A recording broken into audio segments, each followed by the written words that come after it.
अस्सलाम वालेकुम viewers and welcome to my channel the law centre. आज की इस वीडियो के अंदर हम सेक्शन 20, 21 और 22 के बारे में पढ़ेंगे। मतलब हम इसमें मिस्टेक के बारे में पढ़ेंगे, ठीक है। कि जब कॉन्ट्रैक्ट किया जाता है, अगर उसमें जो कंसेंट है वो बाय मिस्टेक ली गई है तो वो कॉन्ट्रैक्ट की क्या सिचुएशन होगी, आज की इस वीडियो के अंदर हम ये समझेंगे, ठीक है। जो कि सेक्शन 20, 21 और 22 में एक्सप्लेन किया गया है। मिस्टेक्स एक्चुअली हमारे पास दो किस्म की हो सकती है। एक होता है हमारे पास मिस्टेक ऑफ फैक्ट, दूसरा हमारे पास होता है मिस्टेक ऑफ लॉ, ठीक है। अब हमारे पास मिस्टेक ऑफ फैक्ट जो है ये दो तरह की होती है। एक होता है हमारे पास बायलैटरल मिस्टेक, यूनिलेटरल मिस्टेक, और दूसरा होता है हमारे पास बायलैटरल मिस्टेक, ठीक है। ये जो मिस्टेक ऑफ फैक्ट है ये सेक्शन 20 और सेक्शन 22 में एक्सप्लेन किया गया है, ठीक है। यूनिलेटरल जो मिस्टेक है वो सेक्शन 22 में एक्सप्लेन है कि जब एक पार्टी से मिस्टेक हो जाए, याद रहे कॉन्ट्रैक्ट के अंदर दो या दो से ज़्यादा पार्टीज हो सकती हैं।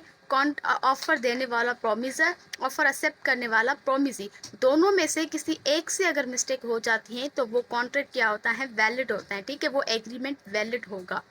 पर सेक्शन 20 हमें कहता है कि अगर जो मिस्टेक बायलैटरल है, मतलब दोनों पार्टीज जो कॉन्ट्रैक्ट कर रही है वो दोनों से कोई ना कोई मिस्टेक हो जाती है तो फिर वो एग्रीमेंट वाइड हो जाता है। आप उस एग्रीमेंट को कॉन्ट्रैक्ट में नहीं कर सकते, ठीक है। ये है यूनिलेटर और bilateral mistake, mistake of fact के अंदर। दूसरा जो हमारे पास मिस्टेक आता है वो है मिस्टेक ऑफ लॉ, ठीक है। मिस्टेक ऑफ लॉ है सेक्शन 21 में एक्सप्लेन किया गया है। अब इसमें भी दो हैं, एक होता है मिस्टेक ऑफ फॉरेन लॉ, दूसरा होता है मिस्टेक ऑफ पाकिस्तानी लॉ।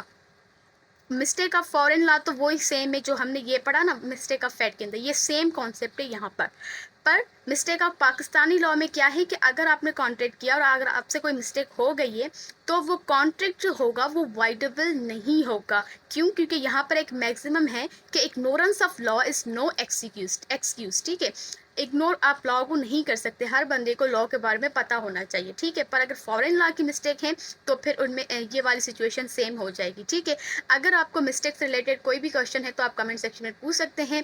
अगर आपके पास क्वेश्चंस आते हैं मिस्टेक से रिलेटेड, ठीक है, एग्जाम के अंदर, तो अगर आप इस तरीके से चार्ट बनाएंगे, मिस्टेक को दो पार्ट में डिवाइड करें, फिर इसको दो पार्ट में डिवाइड करें, फिर मिस्टेक ऑफ लॉ को दो पार्ट में डिवाइड करें, फिर ये बॉक्सेस बना के यहाँ पे लिखें ऐसे करके एरो लगा के, फिर इसको बॉक्स में बंद करें, ठीक है, एग्रीमेंट वैलिड होगा, ठीक है। फिर आप उसको जब एक्सप्लेनेशन में लिखोगे तो ये एक अच्छा इंप्रेशन डालता है।